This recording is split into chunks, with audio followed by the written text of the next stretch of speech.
नाहर की आंखें गुस्से और दर्द से लाल हो चुकी थी। उसके सामने वही चेहरा खड़ा था जिसे उसने पिछले 5 सालों से हर दिन, हर रात अपनी यादों में जिंदा रखा था। जैसे ही उसकी नजर उस लड़की पर पड़ी, उसके भीतर दबा हुआ तूफान अचानक बाहर आ गया। उसके कानों में पुरानी यादें गूंजने लगी, दिल की धड़कनें तेज हो गई और उसकी आंखों में एक ही सवाल था, क्या सचमुच ये रूही है? नाहर तेजी से उसकी तरफ बढ़ा। उसके चेहरे पर हैरानी, गुस्सा और बेचैनी साफ दिखाई दे रही थी। उसने कांपती आवाज में कहा, इतनी पत्थर दिल कैसे हो गई तुम? क्या तुम्हें सच में कुछ याद नहीं? लेकिन सामने खड़ी लड़की की आंखों में कोई पहचान नहीं थी। वह पूरी तरह शांत थी, जैसे उसने नाहर को पहले कभी देखा ही न हो। उसने बेहद सादगी से जवाब दिया, माफ कीजिए, लेकिन मैं आपको नहीं जानती। यह सुनते ही नाहर के पैरों तले जमीन खिसक गई। उसे लगा जैसे किसी ने उसके सीने में खंजर घोंप दिया हो। 5 सालों की तड़प, इंतजार और दर्द एक ही पल में उसकी आंखों के सामने घूम गया। उसने फिर कोशिश की। उसने रूही को उनके साथ बिताए हुए पल याद दिलाने शुरू किए। वह बात दोहराने लगा जो सिर्फ उनके बीच थी, लेकिन हर बार उसे वही जवाब मिला, मैं आपको नहीं जानती। अब नाहर का धैर्य टूटने लगा था। उसकी आवाज ऊंची हो गई। उसने लगभग चीखते हुए कहा, बस करो यह नाटक। अगर गुस्सा थी तो मुझसे लड़ लेती, मुझे थप्पड़ मार देती, लेकिन यूं छोड़कर क्यों चली गई? आखिर मैंने ऐसा क्या किया था कि मुझे 5 साल की सजा दे दी? उसकी आंखों से दर्द साफ झलक रहा था। वह किसी जवाब के लिए तड़प रहा था। उसे उम्मीद थी कि शायद उसके शब्द रूही के दिल में दबी हुई यादों को जगा देंगे, लेकिन सामने खड़ी लड़की पूरी तरह उलझन में थी। वह बार बार यही कह रही थी कि वह उसे नहीं जानती। उसके चेहरे पर डर और हैरानी दोनों दिखाई दे रहे थे। उसे समझ नहीं आ रहा था कि आखिर यह आदमी उससे इतनी भावुक बातें क्यों कर रहा है। नाहर की बेचैनी अब और बढ़ चुकी थी। उसने कांपती आवाज में कहा, रूही, जवाब दो। आखिर क्यों किया तुमने ऐसा? क्यों मुझे अकेला छोड़ दिया? क्या तुम्हें हमारे रिश्ते की, हमारे प्यार की कोई याद नहीं? उसकी आंखों से आंसू निकलने लगे। इतने सालों का दर्द आज पहली बार शब्दों में बाहर आ रहा था। उसी वक्त वहां मौजूद लोग भी यह सब देखकर हैरान रह गए। माहौल इतना भावुक हो चुका था कि हर कोई सांस रोके यह दृश्य देख रहा था। किसी को समझ नहीं आ रहा था कि आखिर सच क्या है। क्या यह लड़की सचमुच रूही है, या फिर नाहर किसी बहुत बड़ी गलतफहमी का शिकार हो गया है? तभी अचानक वहां मिस्टी पहुंच जाती है। वह तेजी से नाहर के पास आती है और उसे शांत करने की कोशिश करती है। वह कहती है, आप ये क्या कर रहे हैं? कृपया खुद को संभालिए। लेकिन नाहर किसी की बात सुनने की हालत में नहीं था। उसकी नजरें सिर्फ उस लड़की पर टिकी हुई थी। मिस्टी ने फिर एक ऐसा सच बताया जिसने पूरे माहौल को और ज्यादा रहस्यमय बना दिया। उसने कहा, आप जिसे रूही कह रहे हैं, वह रूही नहीं है। उसका नाम सुहानी है। वह कई सालों से मेरी दोस्त है और मेरे साथ काम कर रही है। यह सुनते ही नाहर जैसे पत्थर का हो गया। उसके चेहरे पर अविश्वास साफ दिखाई दे रहा था। उसने गुस्से और हैरानी में कहा, नहीं, ये नहीं हो सकता। तुम झूठ बोल रही हो। यह रूही है, मेरी रूही। मैं इसे पहचानता हूँ। लेकिन मिस्टी अपनी बात पर अड़ी रही। उसने कहा कि नाहर को जरूर कोई गलतफहमी हुई है। वहीं दूसरी तरफ सुहानी भी खुद को रूही मानने से पूरी तरह इनकार कर रही थी। अब सवाल यह था कि आखिर सच कौन बोल रहा है, नाहर का दिल या फिर सबूत? इसी बीच मिस्टी ने एक ऐसा सवाल पूछा जिसने नाहर के दिमाग में नई हलचल पैदा कर दी। उसने पूछा, क्या आपकी रूही भी दिल्ली से थी? यह सवाल सुनकर नाहर कुछ पल के लिए खामोश हो गया। उसके दिमाग में अचानक कई नई संभावनाएं घूमने लगी। क्या सचमुच वह किसी गलतफहमी में था, या फिर इसके पीछे कोई बहुत बड़ा रहस्य छिपा हुआ था? नाहर की आंखों में अब गुस्से के साथ साथ उलझन भी दिखाई दे रही थी। वह समझ नहीं पा रहा था कि अपने दिल की सुने या सामने मौजूद हकीकत की। आखिरकार वह वहां से चला गया, लेकिन उसके मन में सवालों का तूफान उठ चुका था। उसे यकीन था कि कहानी में कुछ ऐसा जरूर है जो अभी सामने नहीं आया है। दूसरी तरफ घर में रूहान की बर्थडे पार्टी की तैयारियां जोरों पर थी। मेहमान आ चुके थे, सजावट पूरी हो चुकी थी और केक कटने का समय भी करीब था। लेकिन नाहर के लिए यह सब अब महत्वहीन हो चुका था। उसके दिमाग में सिर्फ एक ही चेहरा घूम रहा था, रूही या फिर सुहानी। अब सबसे बड़ा सवाल यही था कि क्या नाहर सच को स्वीकार कर पाएगा? क्या वह मान लेगा कि यह लड़की रूही नहीं बल्कि सुहानी है, या फिर वह कोई ऐसा सबूत ढूंढ निकालेगा जो इस रहस्य से पर्दा उठा दे?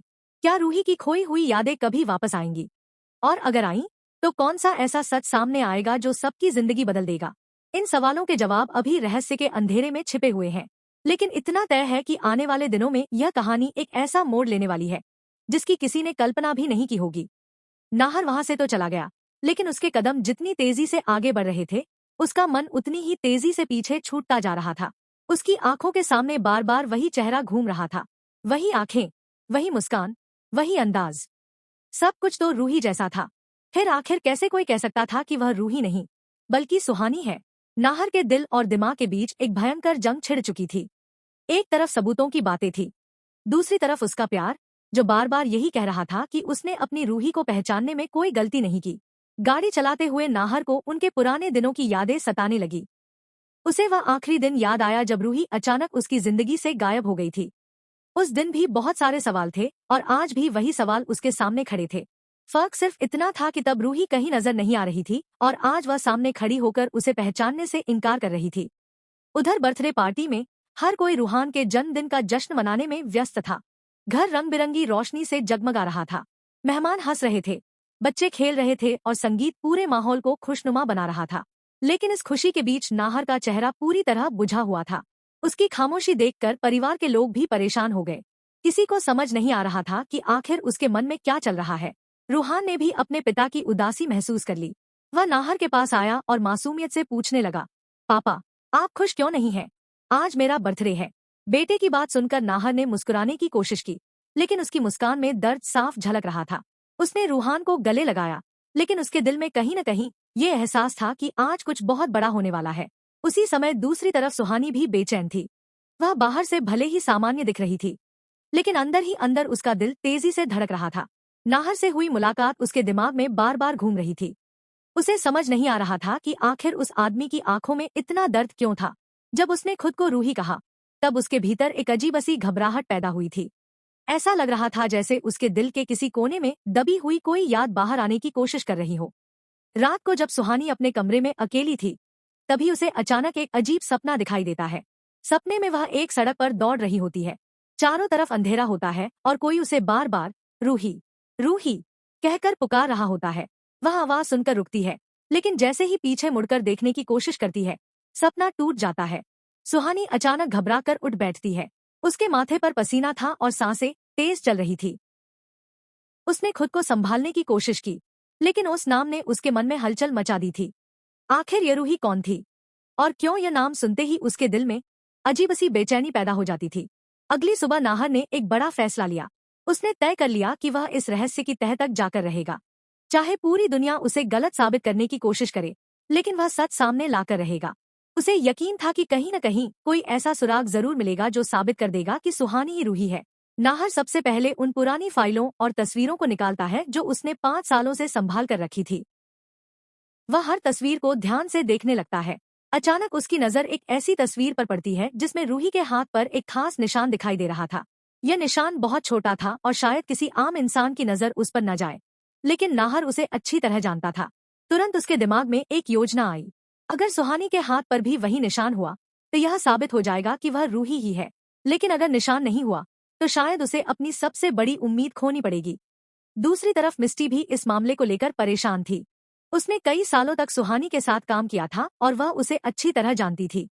लेकिन नाहर का विश्वास देखकर उसके मन में भी शक पैदा होने लगा। क्या वाकई कोई ऐसा सच है जो अभी तक सबकी नजरों से छिपा हुआ है? इसी बीच एक और चौंकाने वाली घटना होती है। सुहानी अपने पुराने सामान को देख रही होती है, तभी उसे एक पुराना लॉकेट मिलता है। वह लॉकेट उसने पहले कभी नहीं देखा था। जब वह उसे खोलती है तो उसके अंदर एक धुंधली तस्वीर दिखाई देती है। तस्वीर इतनी साफ नहीं थी कि चेहरा पहचाना जा सके, लेकिन उसमें एक पुरुष और एक महिला साथ खड़े नजर आ रहे थे। यह देखकर सुहानी हैरान रह जाती है। उसे याद नहीं था कि यह लॉकेट उसके पास कैसे आया। वह जितना सोचने की कोशिश करती, उसका सिर उतना ही दर्द करने लगता। उसके मन में सवालों का पहाड़ खड़ा हो चुका था। उधर नाहर को भी एक नया सुराग मिल जाता है। उसे पता चलता है कि 5 साल पहले जिस दिन रूही गायब हुई थी, उसी दिन एक सड़क दुर्घटना हुई थी। उस दुर्घटना में एक अज्ञात लड़की गंभीर रूप से घायल हुई थी, जिसकी पहचान कभी नहीं हो पाई। यह जानकारी मिलते ही नाहर के शरीर में सिहरन दौड़ जाती है। क्या वह अज्ञात लड़की रूही थी? क्या दुर्घटना के कारण उसकी याददाश्त चली गई थी? और क्या वही लड़की आज सुहानी बनकर जी रही है? इन सवालों के जवाब खोजने के लिए नाहर अब उस पुराने अस्पताल की तरफ बढ़ने वाला था, जहां से इस रहस्य की असली शुरुआत हुई थी। लेकिन उसे नहीं पता था कि वहां उसका सामना ऐसे सच से होने वाला है जो उसकी जिंदगी हमेशा के लिए बदल देगा। क्या अस्पताल के रिकॉर्ड में रूही का नाम मिलेगा? क्या सुहानी की असली पहचान सामने आएगी, या फिर कोई नया रहस्य इस कहानी को और ज्यादा उलझा देगा? जानने के लिए इंतजार कीजिए कहानी के अगले भाग का, क्योंकि अब रहस्य की परतें एक एक करके खुलने वाली है। सुबह होते ही नाहर सीधे उस पुराने अस्पताल की तरफ निकल पड़ा, जहां 5 साल पहले हुई रहस्यमय दुर्घटना का रिकॉर्ड मौजूद था। पूरी रात वह सो नहीं पाया था। उसके मन में बार बार वही सवाल घूम रहा था, क्या सचमुच सुहानी ही रूही है, या फिर उसका दिल उसे धोखा दे रहा है। जितना वह इस रहस्य के करीब पहुंच रहा था, उतना ही उसका डर बढ़ता जा रहा था। उसे महसूस हो रहा था कि अब सच ज्यादा दूर नहीं है, लेकिन यह सच उसकी उम्मीदों जैसा होगा या उसकी दुनिया को तोड़ देगा, इसका अंदाजा उसे भी नहीं था। अस्पताल पहुंचते ही नाहर ने पुराने रिकॉर्ड रूम का रुख किया। वहां धूल से भरी फाइलें और सालों पुराने दस्तावेज रखे हुए थे। काफी कोशिशों के बाद उसे उस तारीख की फाइल मिल गई, जिस दिन रूही अचानक गायब हुई थी। उसके हाथ कांप रहे थे। उसने धीरे धीरे फाइल खोली और हर पन्ने को ध्यान से देखने लगा। कुछ मिनट बाद उसकी नजर एक एंट्री पर जाकर रुक गई। उसमें लिखा था कि 5 साल पहले एक अज्ञात युवती सड़क दुर्घटना में गंभीर रूप से घायल अवस्था में अस्पताल लाई गई थी। उसके सिर पर गहरी चोट थी और वह कई दिनों तक बेहोश रही थी। सबसे हैरान करने वाली बात यह थी कि जब उसे होश आया तो उसे अपना नाम, परिवार और अतीत कुछ भी याद नहीं था। यह पढ़ते ही नाहर की धड़कनें तेज हो गई। उसकी आंखों में उम्मीद की चमक लौट आई। उसे लगने लगा कि वह सही दिशा में बढ़ रहा है। लेकिन तभी उसकी नजर फाइल के अगले पन्ने पर पड़ी और उसके चेहरे का रंग उड़ गया। उस रिपोर्ट में लिखा था कि कुछ दिनों बाद एक महिला अस्पताल आई थी और उसने उस लड़की को अपनी बेटी बताकर अपने साथ ले जाने की अनुमति मांगी थी। अस्पताल प्रशासन ने जरूरी कागजात देखकर लड़की को उसके साथ भेज दिया था, लेकिन उस महिला का नाम और पता रिकॉर्ड में अधूरा दर्ज था। नाहर पूरी तरह चौंक गया। आखिर वह महिला कौन थी? अगर वह सचमुच लड़की की माँ थी, तो फिर आज तक उसने उसे उसके असली परिवार से क्यों नहीं मिलवाया? और अगर वह माँ नहीं थी, तो उसने झूठ बोलकर उस लड़की को अपने साथ क्यों ले गई? इधर दूसरी तरफ सुहानी की बेचैनी लगातार बढ़ती जा रही थी। पिछले कुछ दिनों से उसे अजीब अजीब सपने आ रहे थे। कभी उसे किसी बच्चे की हंसी सुनाई देती, कभी किसी की रोने की आवाज, कभी उसे लगता कोई उसका नाम पुकार रहा है, तो कभी ऐसा महसूस होता जैसे वह किसी से बिछड़ गई हो। उस दिन जब वह अपने कमरे में अकेली बैठी थी, तभी अचानक उसके सिर में तेज दर्द शुरू हो गया। दर्द इतना भयानक था कि वह अपना सिर पकड़कर बैठ गई। उसी दौरान उसकी आंखों के सामने कुछ धुंधली तस्वीरें उभरने लगी। उसे एक घर दिखाई दिया, एक खुशहाल परिवार दिखाई दिया, एक आदमी दिखाई दिया जिसकी आंखों में उसके लिए बहुत प्यार था। लेकिन इससे पहले कि वह चेहरा साफ दिखाई देता, सब कुछ गायब हो गया। सुहानी घबराकर खड़ी हो गई। उसके दिल की धड़कनें तेज हो चुकी थी। पहली बार उसे लगा कि शायद उसकी जिंदगी में कुछ ऐसा है जिसे वह भूल चुकी है, कुछ ऐसा जो उसके वर्तमान से कहीं ज्यादा बड़ा है। उधर नाहर अस्पताल से निकलने ही वाला था कि उसे एक बुजुर्ग कर्मचारी मिल गया। वह कर्मचारी उसी समय अस्पताल में काम करता था जब वह दुर्घटना हुई थी। नाहर ने उसे लड़की की तस्वीर दिखाई। तस्वीर देखते ही बुजुर्ग कुछ सेकंड के लिए चुप हो गया। उसके चेहरे पर हैरानी साफ दिखाई दे रही थी। नाहर ने बेचैनी से पूछा, क्या आप इसे पहचानते हैं? बुजुर्ग ने धीमी आवाज में कहा, हाँ, मुझे ये चेहरा याद है। यही वह लड़की है जिसे दुर्घटना के बाद यहाँ लाया गया था। यह सुनकर नाहर का दिल जोर से धड़कने लगा। लेकिन अगले ही पल बुजुर्ग ने जो कहा, उसने नाहर के पैरों तले जमीन खिसका दी। उसने कहा, मुझे याद है कि उस लड़की को लेने जो महिला आई थी, वह बार बार डर रही थी कि कहीं कोई उसे पहचान न ले। मुझे उस वक्त भी कुछ अजीब लगा था। ऐसा लग रहा था जैसे वह किसी से कुछ छिपा रही हो। अब मामला पहले से भी ज्यादा रहस्यमय हो चुका था। नाहर को यकीन होने लगा कि यह कोई साधारण दुर्घटना नहीं थी। इसके पीछे कोई बड़ी साजिश छिपी हुई थी। उसने तुरंत उस महिला को खोजने का फैसला किया, लेकिन उसे नहीं पता था कि दूसरी तरफ कोई और भी उसकी हर गतिविधि पर नजर रख रहा था। अस्पताल के बाहर खड़ी एक काली कार में बैठा एक शख्स लगातार नाहर को देख रहा था। जैसे ही नाहर वहां से निकला, उस आदमी ने किसी को फोन लगाया और कहा, नाहर सच के बहुत करीब पहुंच चुका है। अगर उसने और जांच की तो 5 साल पुराना राज खुल जाएगा। फोन के दूसरी तरफ मौजूद व्यक्ति कुछ सेकंड तक चुप रहा। फिर उसकी ठंडी आवाज सुनाई दी, तो फिर उसे सच तक पहुंचने मत दो। यह सुनते ही माहौल में एक खतरनाक सन्नाटा छा गया। उधर सुहानी को भी एक नया झटका मिलने वाला था। जब वह अपने पुराने लॉकेट को फिर से देखने लगी, तो उसे उसमें एक बहुत छोटा सा कागज छिपा हुआ मिला। कांपते हाथों से उसने उसे बाहर निकाला। कागज पुराना और आधा फटा हुआ था।